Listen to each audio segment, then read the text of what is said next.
Assalamu alaikum wa rahmatullahi wa barakatuh. Good evening, ladies and gentlemen, and welcome to our webinar today as part of the Saudi Human Capital Club activities. Tonight, we are going to talk about change. And as an example of the people who talk about change, Winston Churchill, he said, to improve is to change. To be perfect is also to change. So change is the only constant thing in life, and everything is changing. We have witnessed in the recent month a big change in the way business is being conducted, people, the way they think, education, countries, organization, everything is going to change as per the COVID-19 circumstances. So today we'll talk about transformational versus transitional change in digital world post-COVID-19. And for this topic, we are hosting a management consultant, John Capel. And John Capel is a globally experienced MBA qualified management coach, consultant, facilitator, and learning solution designer. He has held a number of senior learning leaders roles, including head of workshop development for Imparta, European Head of Training and Development for BOC, Senior Business Change Consultant for Zensa, Senior Organization Consultant for Lloyd's TSB. John has more than 25 years experience in the design, delivery, and evaluation of learning interventions in leadership, sales, and change. He's also an experienced executive coach, currently coaching a number of senior executives, locations such as Malaysia, China, Western Central and Eastern part of Europe, South Africa, North and South America, among us the many places where John worked in. On behalf of the Saudi Human Capital Club, I would like to welcome John for accepting our invitation and sharing his experience with the members and the guests of the Saudi Human Capital Club and sharing what could be the best way to move forward, especially post-COVID-19. John, thank you very much for being here. Thank you for accepting the invitation. Just for our lovely audience, if you have any questions, please type your question in the Q&A. Do not use the chat box. Use the Q&A if you have any questions. We will stop frequently just to go back and maybe respond to your questions. So John will pause after maybe 20-25 minutes, and we will go through your questions. Thank you very much. Enjoy the experience. Thank you, John. And the floor is yours. Thank you very much. Hello, everybody. Let me just bring my slides up.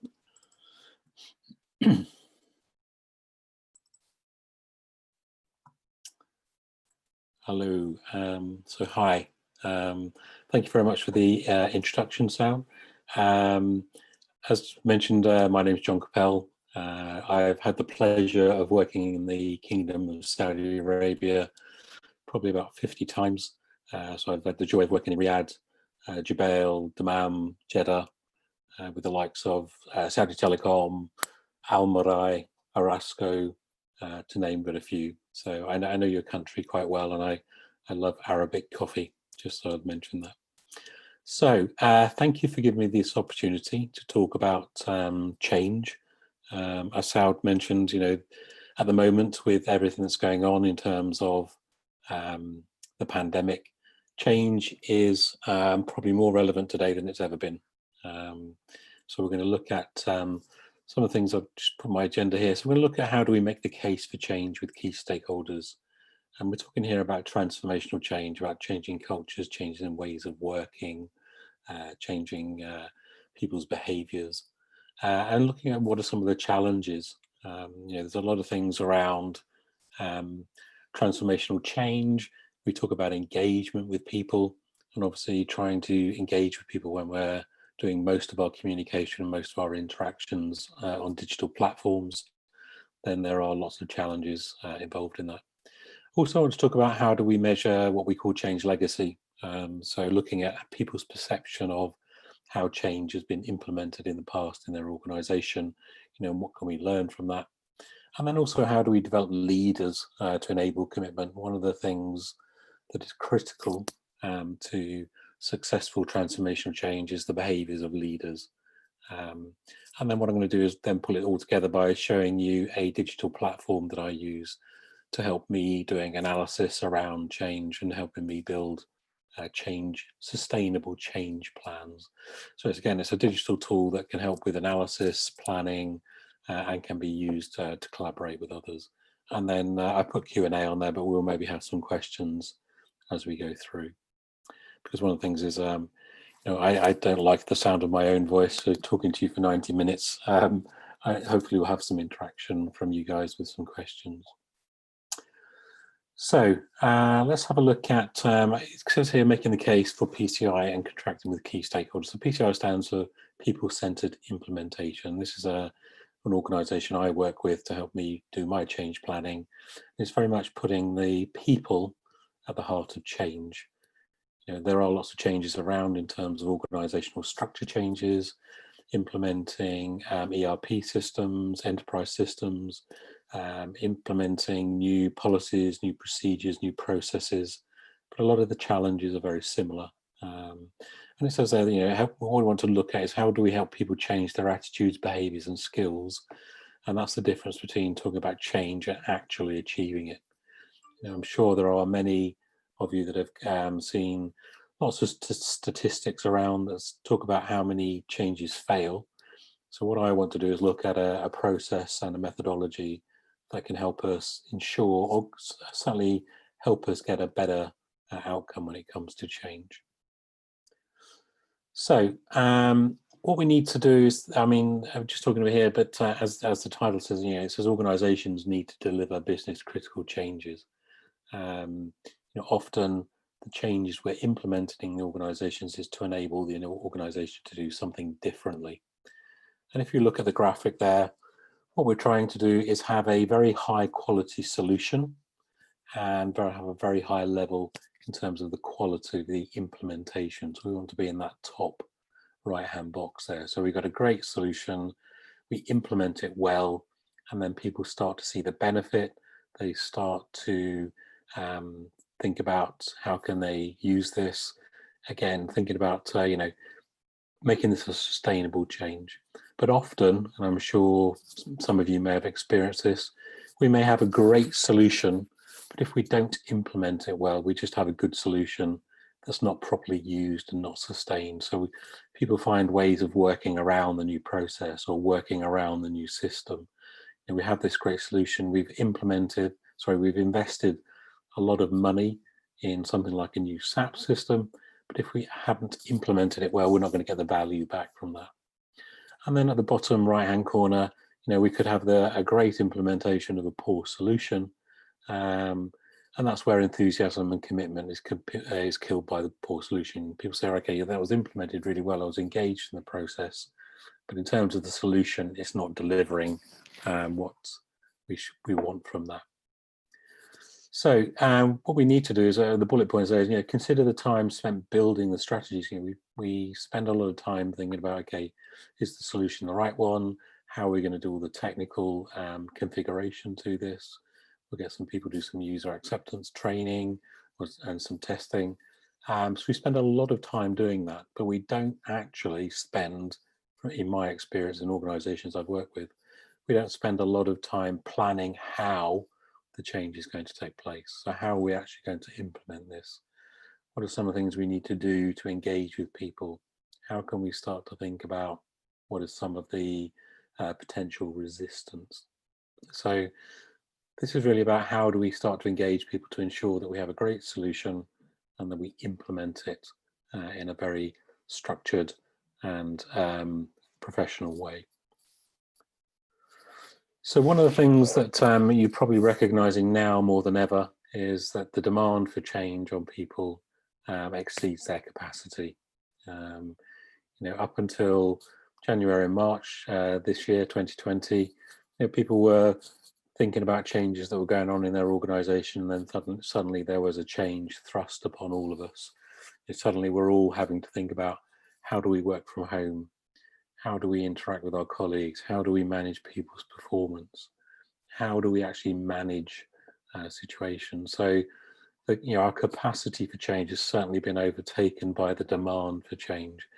And also, I think one of the things about change when we're talking about commitment and engagement is, we're all using these digital platforms, which is okay in some ways, but a lot of us, we are human beings and we like to interact with each other. We like to have that social aspect. So it's very much about that.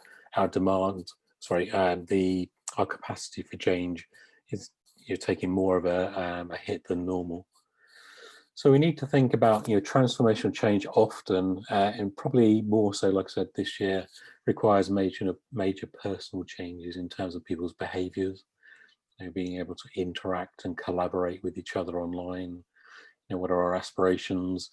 We might want to sort of get involved in teamwork and think about our career progression and how has that actually changed. And then what are our values? I know a lot of people, we talk about working from home and working virtually. For some people, that is something they thrive on. They really look forward to. They see it as an opportunity. But there are other people that see working at home as a very negative thing. It's a disadvantage because they may have children at home. They may not have the space to working. Their broadband may not be high quality. They may have children running around and dogs barking. So for some people, working at home is actually probably the worst position they could consider themselves in. And they probably work better when they have people around that they can just quickly bounce ideas off work rather than feeling they're working in isolation. So our capacity for change is very much being, having a big draw from all the changes that are taking place. And I'm sure a lot of you can sort of recognize this either in yourselves or certainly within your organizations and the teams of people within it. So as you probably know, as HR people, transformational change is disruptive. We're asking people to move away from what they're doing currently, whether that be a process, a structure, a new system, and move to a new position, so what we call the future state here. And we're going through this transition state where we're asking people to do things like stop doing things the old ways. And people will start to question, the old ways work, why do we need to change them? Why is the organization trying to get us to behave in a different way when it comes to certain things like interacting with customers, for example? Trying to get people to engage with a new system, a new process. Again, if they can't see the reason why that system or that new process needs to change, it's very difficult to get people to engage. And then what we're trying to do as leaders and HR and organizations is help people successfully transition from the old way of working to the new way of working. And this again will have an impact on employees' productivity, on their emotional state when it comes to the change, particularly on transformational change, where we're asking them to make maybe huge changes in behaviors to move to the future state. So often people resist change, and we need to take that into consideration. And we need to recognize that resistance to change is a natural human reaction, and it's often for one of these four things. We call these the 4 C's. This is either loss of competence. So, for example, I may have been using Oracle in my organization, and my organization is asking me to move to SAP. I may feel that I don't have the skills to do that. I may not have the confidence to do it. So I need to think about, I'm losing a certain level of competence. How am I going to get that back? So I need to have some sort of comfort from the organization that I'm going to get the right type of training. It may be a lack of capacity. Maybe it being asked, particularly at the moment with organizations downsizing, they're making people redundant, but there are certain tasks that still need to take place. And do I have the capacity to take that on board? I'm doing a 7 or an 8 hour day at the moment, and now you're asking me to take on more responsibility, more tasks, more accountability. Do I have the capacity to do that? Lack of confidence. We mentioned it before. Do I really understand what this change is about? Do I have the skills?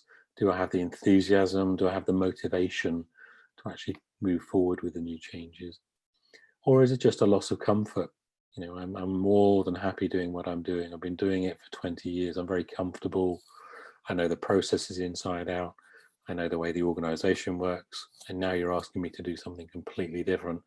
And therefore I have this feeling of loss of comfort. And I think one of the things we need to recognize, and we'll talk about this a little bit more in a couple of slides, is that we need to, recognize that some of these are conscious and unconscious feelings for people in terms of the loss of control. So it's not often the change that people are resisting, it's what comes with it. So you're asking me to do something different. You're asking me to engage with different people. You're asking me to learn a new system. So it's not the actual change itself, it's the things that come with it. We also need to recognize that different people may feel the loss very differently. So for some people, a very minor change, they can feel a huge loss of control. Or it could be, some people, it has to be a massive transformational change for them to feel a little bit of loss of control. So we all experience loss of control and resistance to change in different ways. And just to give you an example, I have been doing change management now for about 20 years. And I often, when I'm running workshops, talk to people about saying, I love change. I often am in different countries, talking to different people from different cultures, thinking about different ways of working. And I said, I love change. And there was a young lady in one of the South American countries I was working in, and she said to me, "There's a reason you like change, John." So I asked her what her reasoning was, and she said, "It's because you have control over what you do. You decide where you're going. You decide who you're working with. So you have control over your career. If I said to you, you're going to be working in that office over there on the 3rd floor of that tower block, and you're going to be working on an Excel spreadsheet for the next 6 months, how would you feel about that?" I said, "You're likely to see some resistance because I don't like those things, and therefore I'm not in control anymore. So you're likely to see a level of resistance from me." So part of our role as HR and as leaders in organizations is to try and give people some control back if we can identify why they may be resisting change. Now, this is an interesting slide for me, and this is what I see in a lot of organizations. We have what we call implementation and installation. Okay, so on the graphic there, you'll see the dark line on the bottom that says installation. What this means is typically, if you're looking at something like an IT, new IT system that you're implementing, the installation is the date that the IT team has said, yes, everything's working and we've switched it on. So we want you to go and start working with it. Often, we find that on that date, people aren't sure how to use it. They may have not had the right training. We're not seeing the results come back from the information that's going into the system. And therefore we get what we call a value gap. Because if we're implementing something like a new SAP system, there would have been a business case which looks at, we want to see these returns from it. So these could be cost reductions, process efficiencies, but there'll be a number of measures and we're not achieving those. So what we want to try and do is implement, which is the blue line, the straight blue line up to the implementation, is to do that as smoothly as possible so that we realize the value that we are expecting in that business case.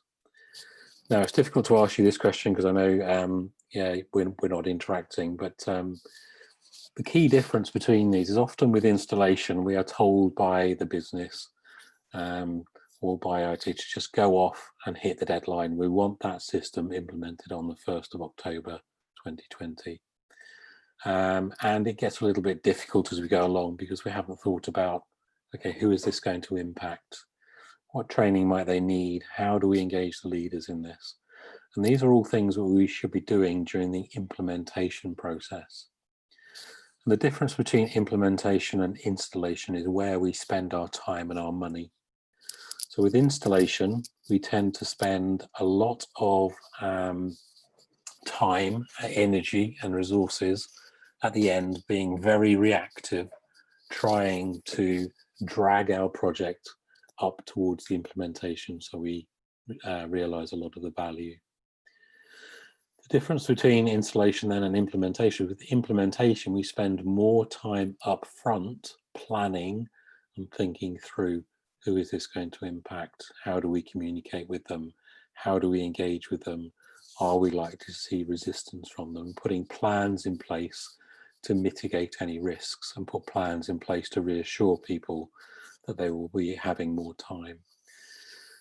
The big challenge here is that if we go to senior leaders and say, okay, we need to spend more time up front planning, leaders are often going to go, sorry, we need to get on with this, and therefore we then have this time installing. But the argument here is that we will always find time and resources to be reactive when the project isn't going well. So again, this is a real sort of mindset shift for leaders to recognize that if we spend more time up front planning, we are likely to get a smoother and better implementation of our change projects, particularly when it comes to transformational change, when we're looking at helping people change their behaviors, change their mindsets, start to build a change capability in the organization. So the value gap, as it says there on the left-hand side, says that it can be very costly for organizations. We could end up scrapping the new implementation of the IT system. We may have to go through a phase 2. We may have to bring in lots of consultants to help us try and realize some of the value from the particular project. So there are lots of benefits in terms of doing more planning up front, but it's obviously going to be a difficult situation trying to convince leaders to spend more time planning rather than being reactive. Okay, so some of the typical costs of installing rather than implementing, and then what I'm going to do, if that's okay with you, is just stop and see if there's any questions on any of the slides that we've covered so far. So some of these are fairly obvious, but some of the costs of installing are, failure to deliver. We're not actually going to realize the business case. We are probably dealing with a more resistant audience. High people costs. People are not going to be engaged with the change, and we're not going to be building change capability for the future. One of the things we want to do is build a change maturity within our organization so that change becomes easier. And there'll be loss of leadership credibility. This is one of the things when we talk about legacy. If people have a bad experience of change, they will lose credibility in their leaders. They will not buy into future changes because they've had negative experience in the past. And therefore, the likelihood of future changes success is reduced. And then we have, we may become a poor competitor. If we're not thinking about how we implement these changes, they may be there to give us some form of competitive advantage. Means that we'll have a poor place in the marketplace. And then, yeah, so that was the last one there. So let me just take a break there just to see if you've got any questions on anything I've covered so far. Thank you, John.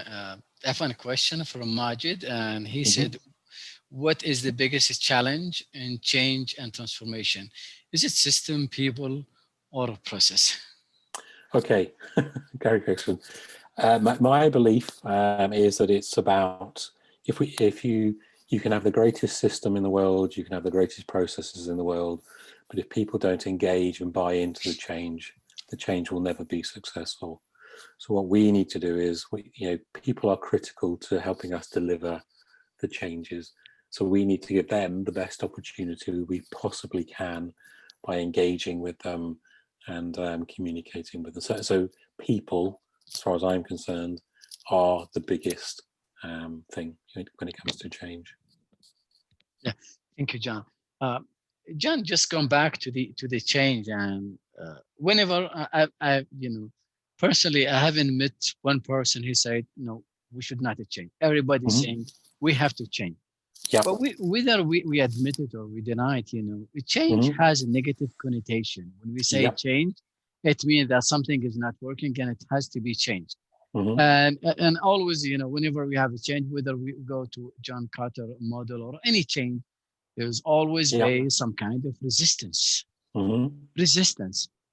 So, and there is, always say you need to communicate the change, you need to deal with the resistance, you need to do this one. And although, as you said, people maybe they do not, they are not against the change, but they are against being changed. Sometimes either because they've been forced, sometimes because they do not know, or because they do not see value of it. Yep. So, I mean, just honestly, how to deal with this? It's a dilemma. People say change is positive, it's instant, it's something that it has inevitable, but there's always resistance. And if you look at the changes, initiative, a big percentage of these changes, initiative fail because people do not see the value. So how to deal with this? Good question. So some of this is around giving people the opportunity to get engaged with the change rather than us forcing the change on them. So one of the things I'll talk about in a little while is the model that I use, which is very much about, if we just force change on people, they will resist. There's also the fact that change can be about opportunity. So we could be saying, okay, we're changing to this new SAP system, for example, because it will mean that we can be more integrated. It means that we can enrich people's jobs because we're taking away some of the more, what's the word I'm looking for? Sort of boring tasks or menial tasks, so that you can do the higher value tasks. And it can also then give us an opportunity to maybe, gain more clients. So it's all about how we communicate the change to people, we express why it needs to happen, because it's often about, one of the things I think we forget is that the reason we're implementing these changes is to enable the business to do something better, to be more sustainable in the future. So it's about trying to say, okay, this will give us greater opportunities, more alignment. Yes, there are going to be some changes that do just have negative impacts. One of the projects I've worked on many years ago was for an organisation in the UK where they were closing down a big manufacturing plant. This is when I used to work for POC Gases in the UK. And everybody on that plant knew they were going to lose their job. The thing is, with these manufacturing plants, you can't just switch them off at the end of the day and walk away and leave it. You have to close them down systematically over a 6-month period. So everybody knew for 6 months that they were going to be losing their job. But because they felt engaged, because they had respect for their leaders, because they were involved in the whole process, they are probably the most motivated team I've ever seen when everybody knew the outcome was going to be negative. So it's very, very much about leadership, engagement, and getting people to recognize exactly why the change needs to happen. Does that make sense? Oh, yeah, it does. Thank you very much, John. A question from Ashish. He said, how do you evaluate and measure the effectiveness of change? Okay, Ashish, that's a great question. Can I leave that one till further on? Because what I'm going to show you is a platform that I use, and we have some analytical tools that can help you measure the current situation of change, and then obviously measure whether any of your interventions as we move forward are having a positive impact. So it's a great question, and I will be picking that up in a little while. I'll remind you later of this question. Don't worry. Just in case you skip it. I won't miss it, don't worry. Thank you. A question from Muhammad about trust, and he said, trust is the main enabler of any change. How to obtain the trust? I think trust of the people who will be affected by the change. So again, this comes back to leaders and change. And one of the things I'll show you on the platform is, again, another assessment tool where there are certain behaviors that will build trust. And there are certain behaviors that will undermine trust when it comes to leadership of change. And one of the things I've recognized over many years is that we train leaders in organizations to lead in a certain way. When it comes to change, there are certain other skills they need. Like we have to be open, we have to make sure that leaders talk about the change in a group situation in exactly the same way as if they were talking to an individual person. Because if I start talking to people individually differently to the way I talk to a big town hall, for example, we start to undermine the trust in our leaders. So it's very much about the leader's behavior. It's about being as open as we can with our communication in terms of exactly why the change is happening. So, for example, if there are going to be job losses, let's just be open and say that, and try not to use lots of management speak and consultancy speak to hide the real situation. Thank you, John. We still have some questions, but I think I'll just leave them for later on. So, because I think many people are interested in this matrix of installation and implementation.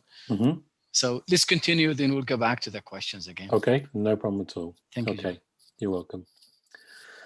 So next slide I want to talk to you is a little bit about, how can we manage resistance? How can we get people engaged in the process? And this is about building commitment to the change. So the methodology I look at is it helps you build commitment through a number of phases. So as you can see there, we want to build commitment through awareness. So there's a couple of things there about how do we help people hear about the change and understand it. So for example, they may hear about it at a town hall. They may hear about the change from their line manager or their senior manager. One of the things we don't do a lot of is we don't test whether people have actually understood what they've heard. Sometimes they may hear something and maybe misunderstand what the change is about. So we need to get clarity to make sure that at the awareness stage that people are clear about what the change is, why it needs to happen, and what is it going to look and feel like in the future once the change has been successful. Then we need to move them to the acceptance stage. This is where we can start to give them opportunities to get engaged. So for example, they may start saying, okay, I've heard about it, I understand it, I want to start supporting this change, I want to get involved in a small way. What are some of the things I can do to try and help this change? So we might get them involved in things like focus groups, going along and being our team representative at meetings. And then we move them to the next stage, which is the act, which is where they want to take a greater involvement because they're really beginning to understand what the change is about and how it might help them in the organization. And this is where we can start getting them to, for example, maybe coach some of their team members who are still at the hear and understand stage, or they can get involved in designing some of the training, doing some of the systems testing. And then when we get to the commitment stage, this is about use and owns. This is where you get people who, there are some people in your teams you'll probably recognize, they get to this stage really, really quickly. They really understand it. And what they want to do is they want to take this on board and make it even better for the organization. So they're looking at how can they continually improve things. So what we're trying to do is manage people through this commitment process by communicating with them, giving them training and development, giving them opportunities to get involved in the process. And if we plan all of this out and communicate it to people, so we tell them when they're going to hear about different things, we say to them, okay, we're going to give you the opportunity to come along and ask questions. We're going to give the opportunity to get involved in focus groups and user acceptance training. People begin to then feel a certain level of comfort because they know there is a plan of actions and interventions that are going to take place during the change period. The other thing we do need to recognize, which we've talked about before, and if you've done anything on change management, you'll recognize this this change curve, which is Kubler-Ross. And this is really about us. One of the key things here for HR and leaders is to recognize when our employees may be experiencing some of these emotions, because we need to be there to help them understand why they might be feeling this way, help them begin to think about how they can look at things differently. So for example, if they're feeling particularly angry about the change, so you might hear them saying things like, why is the organization doing this to us? We tried this 5 years ago, it didn't work then, it won't work now. Why are the senior managers telling us to do this? We need to sort of recognize this and then maybe help them think about things differently by getting them to reflect on it and look at it from different angles. Because the only person that can change their behavior is themselves. If we can help them think differently, but they are the only people that can change their behavior. And we also need to recognize that people will go through these types of emotions. It's not a they might do, they will. This comes from sporting coaching. So for example, if any of you know Roger Federer, the tennis star, he will not change his forehand or his backhand before a major tennis competition, because he knows that once he makes that change, his performance does drop. And we need to recognize this in change in organizations, particularly in transformational change, is that we need to, one, recognize that their performance will drop, and secondly, we need to make sure that we are reflecting that in any outcomes we're expecting from the change, to take that into consideration. And we also need to recognize that people don't necessarily go through this all the individual stages. So for example, I may go from early interest, where I've just heard about the change. I then have a little bit of shock because I didn't necessarily think that that's what the change was about. I may have a conversation with my line manager, and I may go straight to accepting, which means I understand, and I'm likely to engage with that change. Or the other way, I could be on the testing acceptance. This is the more positive side, but my leader, my manager might come down and say, the change isn't happening anymore. He may say something that is very different to what I've heard, and that then makes me feel negative, and I can then maybe come to the left-hand side of the curve and start feeling angry again. So we need to recognize that people go through this, and we can help managers to help their employees through these different stages. So what I want to talk to you about is that this is the model I use. So this is people-centered implementation. So I'm just going to talk about the graphic on the left-hand side. So you can see what this is about planning transformational change from two different aspects. We need to think about the organizational level. So this is where we are looking at, maybe from a head office perspective, how do we communicate? How do we align our leaders? How do we use some of our processes? And then how do we then deploy that change to a local level? So for example, if I was working for Saudi Airlines, I may be looking at this from an organizational level within Riyadh, but I then may be thinking about deploying that to local sites. So maybe Jeddah Airport, Dammam Airport, and Riyadh Airport. So that would be my local deployment. If I was working for a global organization, so let's say I was working for something like Google, I might do all my planning at the organizational level, and then my local level would be when I'm deploying that to a different country. So I might be deploying it to Saudi Arabia, Germany, the UK, the US, for example. And then we then have these, what we call 6 critical success factors. So number 1 is a shared change purpose. This is where we're trying to get our messages right, where we're telling people this is why the change needs to happen. So why is the organization making this change? Also then giving them an idea of what is going to look like in the future when the change has been successful. And then also explaining to them a plan of how we're going to get from where we are now to where we need to be. The green one, critical success factor 2, is about effective change leadership. So this comes back to the trust question around how do we get trust in leaders. So this is where we're looking at how do we align our management team? How do we make sure that our management team are aligned in terms of what we're telling people, how we're behaving, so that we are seen as one unit. So if an employee bumps into me, they will hear one message. And if they bump into another manager, they will hear the same message and not different ones. And then critical success factor 3 is about powerful engagement processes. So how do we use things like our current rewards and recognition? How do we use our current learning and development? How do we use things like our communication processes to then deploy these changes to the local level? Then at a local level, we then look at how do we get committed local managers? So managers in different offices, different sites, different locations. How do we make sure that they have the information to then start communicating with their teams at a local level? So we're seeing this cascade of information from maybe head office down through the local level. And particularly here, This is about how do we make sure that the communication is tailored to the needs of the people at that local level. We shouldn't be communicating to them with a PowerPoint presentation that was designed for senior leaders.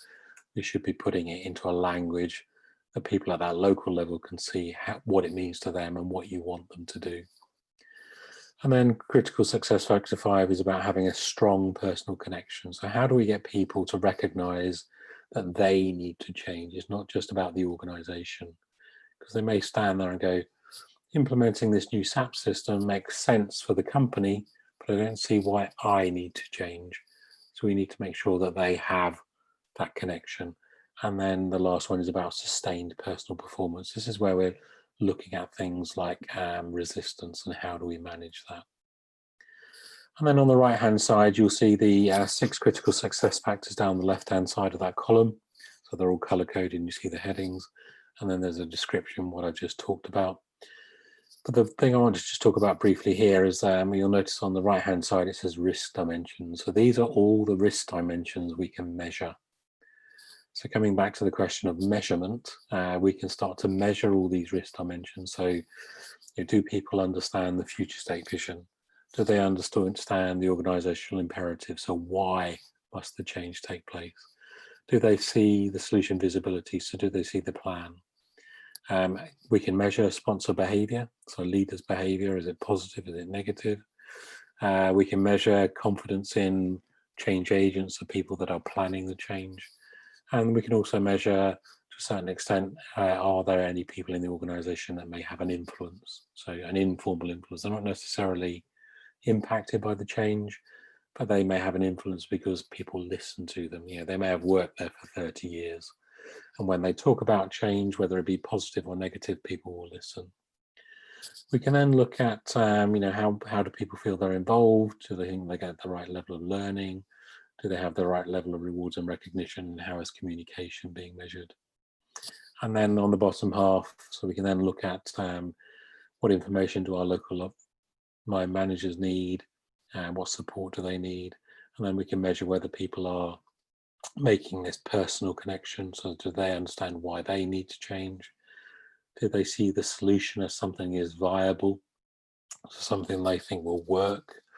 And then do they see themselves being successful in the future? And then the last one, we can measure, do people think it has an impact on their future security, their future job security? Will the change have an impact on their financial impacts of their salaries, their bonuses, etc.? Will it have an impact on their work relationships, level responsibility?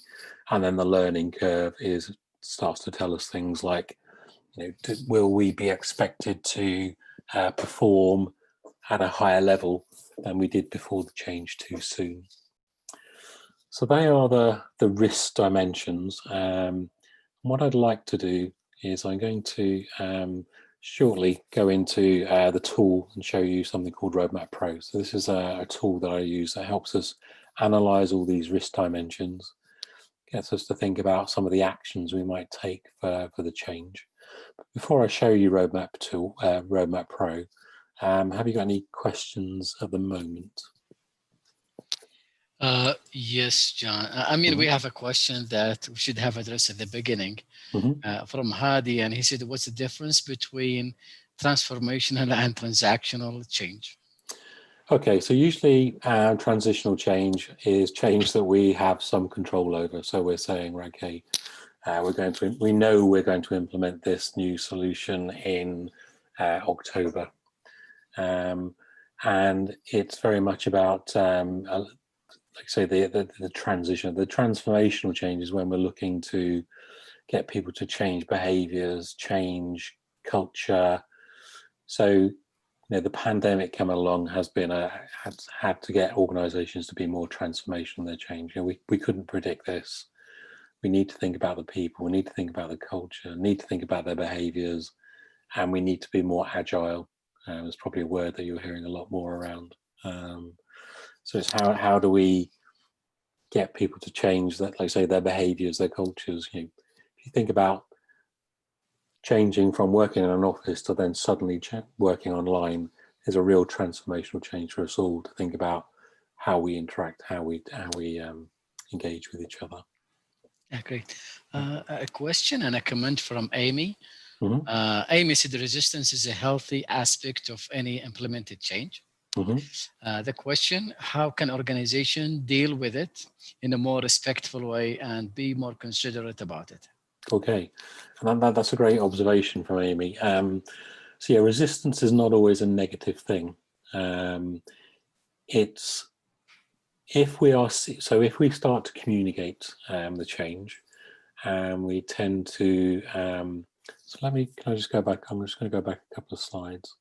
So for example, what I can do is I can map the change curve onto this commitment curve, and what you'll see is where we see hear and understand. If I was to map the change curve, you would see the more negative behaviors, so the denial, the anger, the shock. Amy's right, because if we do see those behaviors when people are beginning to hear and understand, it's actually a positive sign for our change. Because what it means is that people are engaging with the change, they are understanding the change, and we are creating some energy. And what we need to do is then recognize that and engage with those people and take that energy forward. Because the worst thing we want to see is when we start to talk about the change, is we don't want people just to be standing there with a blank face and they're not engaging with it, because it means that they don't understand. So it's about recognizing that, yes, we are seeing that behavior, and Amy's right, it is a positive sign, because it means our messages are right, people are beginning to understand, and we need to, as line managers and HR, help those people move forward by engaging with them and not ignoring it. Thanks, John. Another question from Ashish. Again, it's about resistance. Mm-hmm. And he said people do often ignore emails or other kind of communication. So how to ensure the frequency of any change which has to be more impactful? Yeah, and I think this comes back to I see in lots of organizations think change management is about sending emails and doing some training. And that email may have some PowerPoint deck attached to it. I think, as I mentioned earlier, as human beings, it doesn't matter whether we're from Riyadh, London, New York, Milan, and once you strip back race, religion, culture, gender, we're all human beings, and we all like to interact with each other.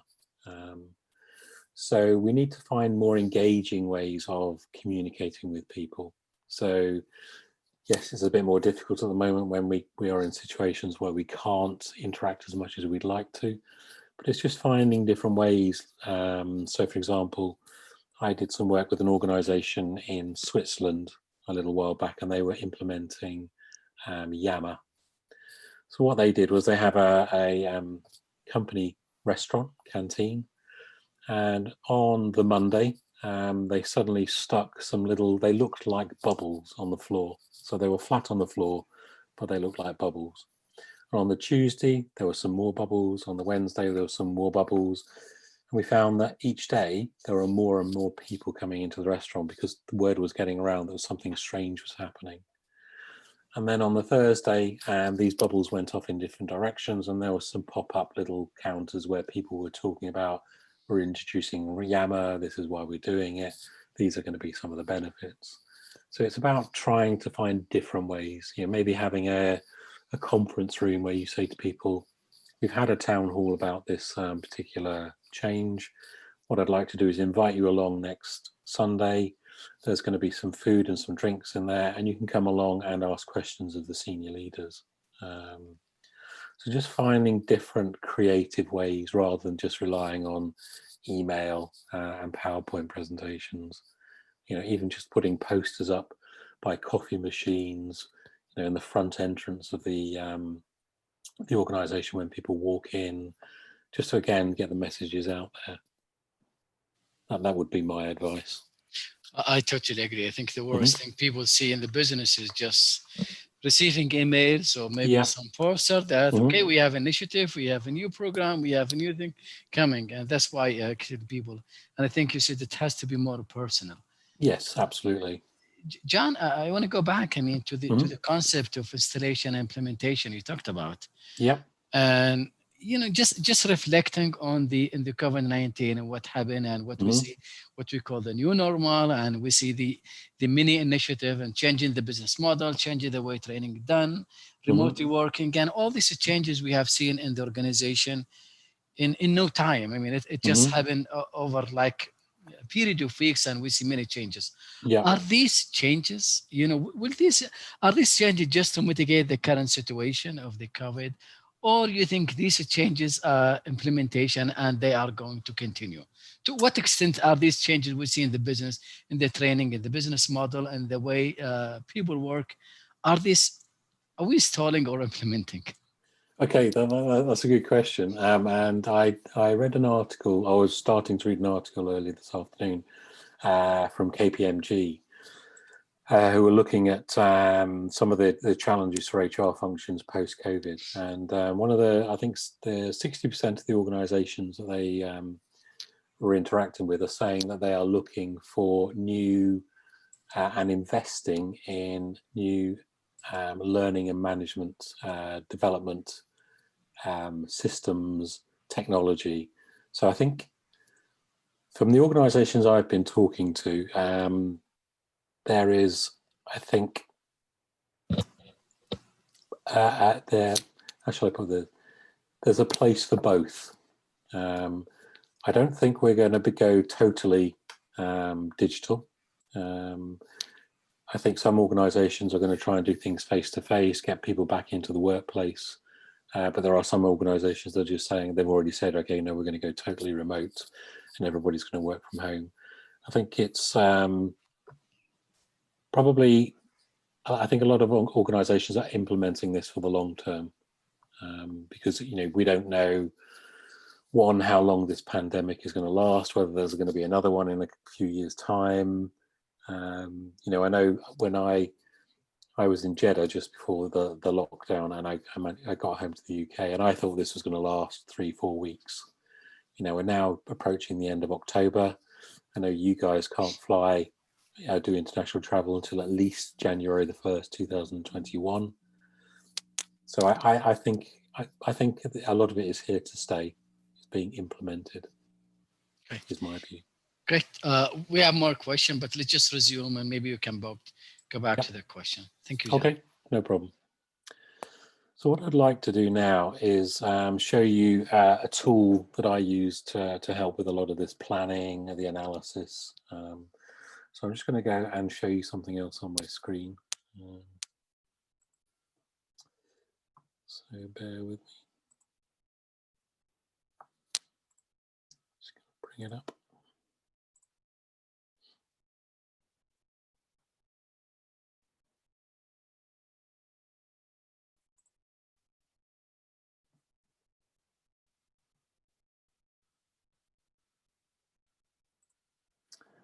Okay, so you should all now see my screen that says welcome. Yes, we see it. Okay, so this is a tool that I use that it picks up a number of the questions that you were raising earlier around measurement, etc. And what this enables me to do is build change plans. So here you can see I have a number of plans that I've been working on. And what I can do is I can have a look at these plans. What I initially get is a dashboard, so I can start to see where are my key milestones on my change. I can then see any upcoming tasks. So it's got a little bit of project management built into it. And then I can then share my change plan with a number of people. So I can share it with them in terms of they can either view, as you can see here with Audra, or there may be others where they are contributors, so they can actually make contributions to this plan. So one of the things I can do is if I go into this plan stage here and I look at the process, here you will see I was talking about the critical success factors. So here is critical success factor 1, which asks me to start doing things around building communications. I then have leadership, and I then have engaging. So there are a number of things, a number of stages that I can go through here to start to build my plan for change. Once I start going through this, it then starts to build up my actions. So I can see here, it says, okay, have I completed initial change description? This is where I'm putting into the system, what is my change about? Who is it going to impact, etc., etc. And then I can then start thinking about, okay, drafting my messages.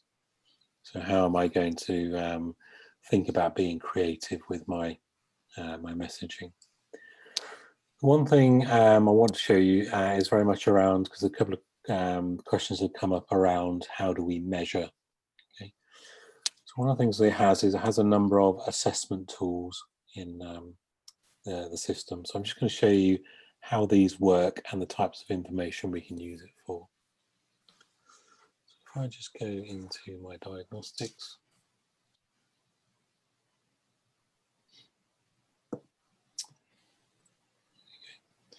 So here you can see these are a number of the tools that are available to me. So I can look at adapter readiness. So this is a tool I can use where I can begin to look at the next group of people that the change is going to be implemented to. Are they ready for the change? Do they have the right skills? Do they have the right capabilities? Do they have the right communication? I can then look at a change impact assessment, which again gets me to think about what is the impact of this change on the particular group that I'm going to be working with. I can measure the communication effectiveness. We have an initiative legacy assessment. So this enables us to look at people's feelings about change in the past. We have an initiative risk assessment, which gets us to look at if we don't have any information about changes in the past, I can look at the current change and people's perception of risk.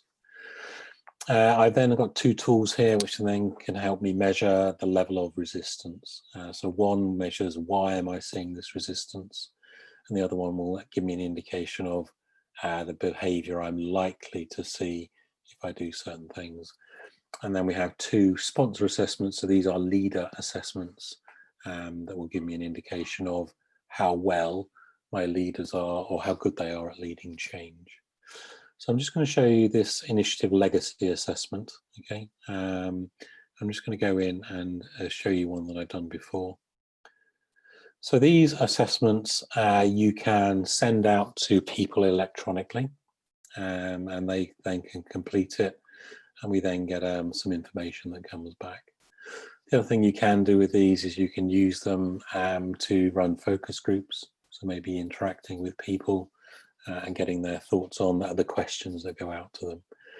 But on the initiative legacy assessment, we get three levels of detail. So first of all, we get this lead, what we call a lead indicator. So this gives us a feeling of, are we seeing open resistance on the left-hand side through to total internal commitment on the right-hand side. So you can see here, based on the results for this, I can then see that people still have some concerns about the organization. So how is it going to impact the organization? What processes is it going to change? It then gives me a measure across the 6 critical success factors. So this was the model I was talking about earlier, where we can measure all 20 risk dimensions across the 6 critical success factors. So we can then start to see here that maybe, you know, effective change leadership is a high risk. And what I can do on the next level, this then shows me the whole 20 risk dimensions. Okay, let me just show you that. You should see them all there on the screen there. What this then enables me to do is I can then start to look at this and think, right, okay, so what are my concerns? You know, I can see here that the future state is a high risk. So that would usually indicate that people aren't quite clear about what is it going to look like in the future. I can see the organizational imperative is a low risk. So that means people understand why the change needs to happen. So I now need to start interpreting this data to help me understand what are some of the risks to my particular project. Sorry, so this is the initiative legacy. This is telling me how people have felt about change in the past. So what I should be doing here is looking at, okay, where are the high risks? I need to make some changes as we move forward to stop people feeling this way about the changes. So we'd start to change their attitude and their engagement with change as we move forward. The other thing, let me just show you one in a plan. Bear with me. Just gonna close this one down. So here's a plan here. What I'm going to do is just go into the assessments.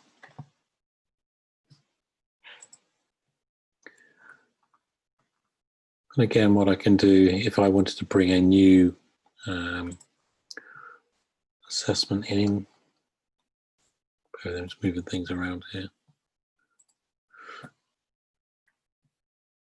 So what I'm going to do is I'm just going to bring something into a plan just to show you how it does the actions. So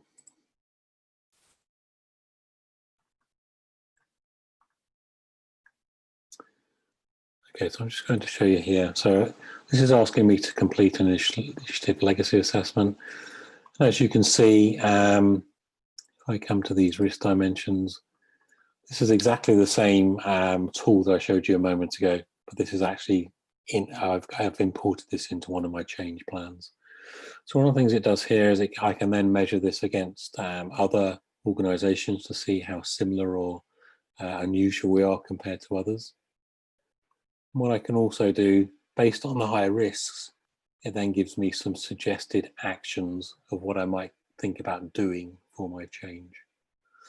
So again, here, one of the risk areas, currently a score of 100 says solution visibility. So it says one of the things I need to maybe think about is crafting the solution in terms of components, milestones, and opportunities. What I can then do is then say, okay, I think this action here is something I should be doing. This action here is something I should be doing. As you can see, this little green box keeps coming up and telling me that that action has been added to my change plan. Okay. And where I would then see those actions, it would then import those actions to here in terms of my overall change plan. Okay. Now, in terms of, there was somebody that mentioned how can we measure the change and whether it's being successful. What you can do with these changes, let me just come back to here, show you. This is one we were looking at a moment ago. What I would do is I would take the results here and use this as my baseline. So, okay, this is where I know we are now. I would then implement some of the actions that you've just seen in the change plan, and I would maybe run this assessment again in maybe 3 months' time to see whether the actions are having a positive effect. And what I should see then is that my high risk dimension should be coming down in a positive way. Okay. One of the other ones I'm just going to show you while I'm here is the ones around, we were talking about how leaders are very important to this. So this is another tool where we can measure these behaviors when it comes to leaders. So we talk about dissatisfaction, which is the top one here on the left-hand side. This is where leaders can constantly and consistently communicate why the change needs to happen. The people impact is very much about they understand who it's going to impact, when and why. They understand the scope of the change. They behave in private and public in the same way. So you can see from this assessment that people are saying this individual person maybe behaves differently in private than they do in public. Resources means they know what resources they need to release and when they need to release them. Network means that if I'm working with a management team, we are a network of sponsors and we therefore self-manage each other. So if, for example, one leader is saying one thing and they shouldn't be, the others will have a conversation with them. We're open to feedback and giving feedback. We can track the change so we know where the milestones are. We know when some of the interventions are coming up. We keep reinforcing as we get nearer to the implementation date to remind people why the change is happening. We continuously focus on the future state, and we behavior model. So again, we can measure all these behaviors when it comes to leaders. So again, we can start to look at, okay, what are some of the action plans we need to put in place to make sure our leaders are aligned, they're behaving in a way that is supportive of the change. Now, this is a very quick overview of this particular tool, but it's very powerful. Because you can use this globally. It's open 24 hours a day. You can collaborate with different people in different parts of the world. So, for example, if I was working with people on a project in Canada, I could put some change plans in here, and then we could collaborate. They could work in their time zones, I would work in mine. But again, it's very much about making sure that we are focusing on the people side of change, that we are putting into place interventions that will support them and help them, particularly during transformational change, when we're asking them to change behaviors, change attitudes, buy into change. Yeah. So it's probably an appropriate time to sort of see if there's any questions either about Roadmap Pro or any other questions. Yeah, thank you, John, for sharing. I agree, it's a very powerful tool. And again, many questions from our audience about this tool. Some question about, is it free? Subscription? Unfortunately, it's not free. No, but obviously there is something that can come with it. But it's just to show you what is possible. Okay, so people need to subscribe and to pay so they can use the tool, right? Yes, I mean, obviously, if people want to contact me afterwards, my email's at the end, so I can certainly sort of send some details. But again, this is just another way of capturing, you know, all the things we've been talking about, measuring the things. Okay, I get questions from one of our audience. Says, I like People First Roadmap Pro, but to what degree we should focus on the systemic planning versus being agile and working with people? That is another great question. This is one of the things I often talk about with people. For me, the key thing is change management is about people, and we need to interact with them.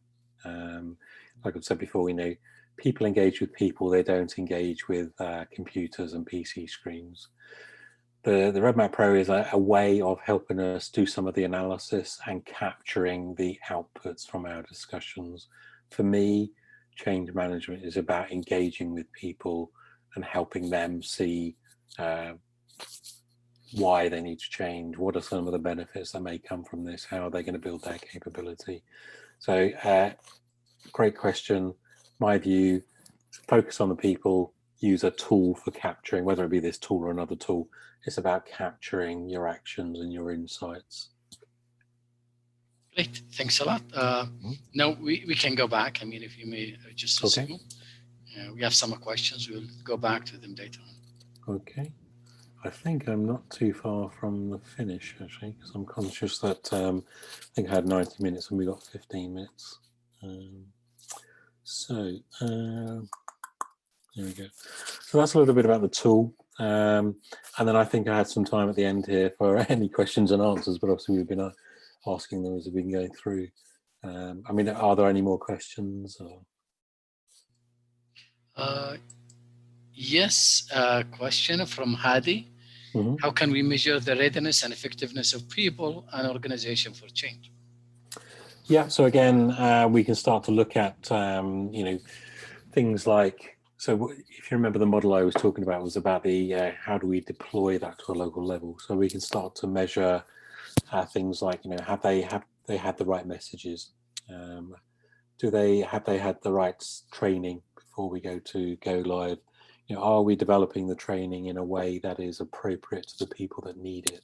So rather than having, you know, if we were implementing SAP, for example, rather than having a week-long course that everybody goes through, so that's every employee and every manager, are we tailoring the training? So, okay, the employees need this level of training, the managers may only need this level of training. So also about the communication, you know, have the senior leaders been communicating the right messages?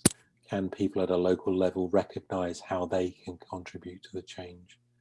Because if we've got somebody at a local level, so somebody who's saying, okay, I don't understand how I can help this change, it means the messages haven't been translated to a level that is appropriate for them. So an example might be, when I used to work for BOC, the British Oxygen Company, I worked in head office, I was head of learning and development. You know, I go to work in a suit and a tie, and there are some people that need to be communicated about the change who are working out in overalls on a manufacturing site, out in the rain. So yes, I could go and communicate with them. But again, it just looks a bit strange if I'm just turning up in a suit or trying to look like one of them. So what I might do is I might work with one of their supervisors and ask their supervisors to talk to the employees about the change, because they will be able to help the employees connect the change to their job. They'll be able to talk in a language that their employees understand. Right. If we go back to the question being asked earlier by Ashish, you want to add something? Do you want to add anything about how can you evaluate and measure the effectiveness of change? Yeah, I think very much, you know, with the tools that we were looking at, we'll all measure the effectiveness of change. I think one of the things we focus on too much is, if you look at a lot of change management, it measures things like user acceptance. You know, have we got the right training in place? How many training courses have we got planned? Have we communicated? So these are all quite what we would call lagging indicators. You know, what we need to be doing is thinking about more forward-looking, leading indicators. So, you know, what are the plans? How are we going to engage people in the future? So start looking at some of the people measures. So, do we see a level of commitment? Do we see a level of awareness? Do we see a level of acceptance? And through Roadmap Pro and some of the questionnaires there, we can measure those levels. So we can start to see, are we building our commitment levels? Are we building our engagement levels? And I think, you know, if we begin to see rises in those, that will give us a good indication that our change is heading in the right direction. Great. Another question about maybe resistance. So maybe the question says, what should we do when you face uncooperative sponsor or senior leaders who should be driving forces? So you're saying if we see uncooperative leaders? Yeah. Yeah. So one of the things you often have with good change management is you have somebody that's called, you could call them a change agent, a change practitioner, somebody who is a change specialist who should be working with senior leaders to make sure. So for example, if you've got the CEO who's kicked off a change and has then communicated to the senior management level, and maybe one of those senior managers isn't being cooperative, then the change agent should raise that issue with either the CEO or one of the other members of the senior leadership team, because what they should be doing as a senior leadership team is aligning with each other and saying, look, we should be united in this. If we're not, we need to discuss this as a team. And it may end up that if, for example, that you do have one leader who will not engage, who will not be positive, you may have to work around that individual. You know, and you know, sometimes there will be. It doesn't happen very often, because again, if we can sort of work with them as a, you know, as part of our leadership team, we should be able to encourage them. But every now and again, there will be somebody that doesn't engage with the process. Exactly. There will be some people who will never be able to get in the bus anyway. Yeah. Regardless of whatever you do, they still want to stay. They still do not see any lights at the end of the tunnel. Yeah, exactly. Exactly. And the question is that another question is how to make quick wins during the change journey. Okay, so I think quick wins. Yeah, so I think it depends on how you look at it. So if you're, excuse me, if you're looking at people that have maybe had a bad experience in the past, show that you're listening to them, and showing that you are going to make changes. So say, for example, you know, they said we didn't get enough communication in the last change and we didn't get the right sort of training. You know, start communicating to them, engaging with them, showing them when the training is going to take place.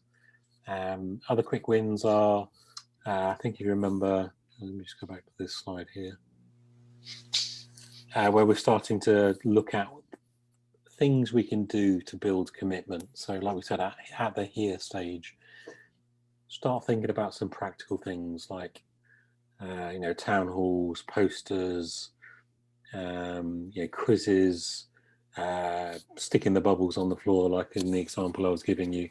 And if people see that there's something planned, that's a quick win, because then that reduces the level of resistance you're likely to see, because it shows them that somebody's actually given this some thought, and that they have put in some practical things that they can see that they can engage with as they go through the process. Since you've been working with the Saudi organization for a long time, this is a question from one of our attendees. From your experience, what are the typical challenges doing a change management in Saudi, and how to tackle them? Okay, that's a bit of a leading question. Yes, it is. I think sometimes, let me think. So I think, some of the things you do very well are you reward people and you recognize people and you look for opportunities to engage people. I think sometimes, and this is no disrespect to anybody online, because it happens in the UK, the leadership style is changing, which is a positive thing. But I think sometimes there is from some of the organizations I've worked with, there is still a leadership style which is very much about this is what we are going to do, this is what I want you to do. So there needs to be a more engaging, collaborative style leadership. That is changing, and I'm seeing that coming through in a lot of the younger generation coming through, particularly in the ladies. I think things are changing. You're probably in a similar position to what we were in the UK. We still have very autocratic leaders in some organizations, but we're seeing a lot more engaging, open, transparent leadership, and I think that's what needs to change, in my personal opinion, from organizations that I've worked with. Another question about sustaining change, and the question says, how to anchor change after changing? Okay, and that is one of the key challenges. We can often change things and then find 2 or 3 months down the line that people have gone back to the old way of working. So I think it is making sure that we engage with people, get them to maybe give us ideas about how we can make it change. We need to get people to really understand why the change has to happen. So that's things like saying, if we don't do this, we could lose 20% of our business. We could lose 20% of our customer market share, for example. So really making people understand, because one of the things I say to people about change is, people don't necessarily have to like why the changes happen, but they really do need to understand. They need to understand why it's happening. And if people understand, they will engage with it more. And then it's then about building it into your, maybe having some organizational KPIs that says, right, okay, in 6 months, we need to be seeing these results. Building that into people's performance management, switching off old systems so they can't go back to the old ways of working. Giving people the right resources and the right skills, so you're building a change maturity, so then the next time you do a change, people are more engaged and more what's the word I'm looking for? More engaged and more aware of the process. A question from Amy again. Didn't you think focusing on reaching targeted goals exhausting for organization and makes the employees develop fears and panic? Sometimes. So I think the key thing here is about again, it's another good question, is around when we're talking about what I call the shared change purpose, where we're trying to explain the why things need to happen and the vision. We're trying to create an energy to move away from where we are now without creating fear. And we're trying to create a vision in the future that people think, okay, yes, I can see us getting there, rather than it being something that is way, way out there and people say we'll never achieve it. And it's getting that balance right. And this all comes back to how we communicate with people, the words we use, the way leaders do it. It's a very fine balance, but people really need to understand why the change needs to happen and what it's going to look like in the future. So Amy's right. We don't want to create fear, but we want to create an energy so people say, right, okay, I now understand why we have to move. And this is all about, like I said, the finer detail in the language we use with people. We need to be very clear. We need to think about what we're going to say to people. We need to think about what is it they will hear when I talk, because sometimes I think I'm saying one thing and people hear something different. So we need to spend a lot of time crafting our messages and getting those messages correct. Any differences of doing a change management in the private versus public sectors? Again, in my experience, public sector always say they're different. But I think it's the same challenges. Some of the things I find is just the cultural differences. Often, certainly in the UK, and from what I've seen of some of the more government sort of ministries I've worked with, is that with a public organisation, they understand why they need to change, because they have shareholders, they have revenue, they have profit to make. With more government sectors, certainly in the UK, they say, okay, why should we bother? If we've got a problem, the government will just give us more money. So there isn't the same commercial realities sometimes in government organisations. So I think that's one of the biggest challenges, is the difference in culture in the two types of organisation. But the challenges are just the same. It's about, how do I engage people? How do I get the messages across? How do I get leaders to engage with the process? A question, John, I mean, in the past, we used to see some, especially in some of the corporates, where they have like a change management function or department. Yeah. And again, we see, of course, on the other side, we see some organization, whenever they have a change initiative, they just allocate some people to work in this as a temporary basis. Yeah. So a change, is it a function, or is it a concept, or is it a practice? I think it's all of them, to be perfectly honest. I think most organisations now have change management functions. So it probably sits in with the OD team, organisational development, or HR. It's a practice. I mean, so some of the organisations I work with, they say, right, okay, we have change practitioners. These are people that are skilled in change, put it the right way around. And we will allocate them to projects when we need them. The problem with that is people then see that as a part-time job. It's something I do in addition to my day job. So perhaps it doesn't get the focus it needs. Whereas if you're implementing something like for example, a new SAP system or a new ERP system, you're probably spending thousands of rials, probably if not millions of rials on something like that. So it's about, in my opinion, and in the successful changes I've seen, you have a dedicated change team to do that.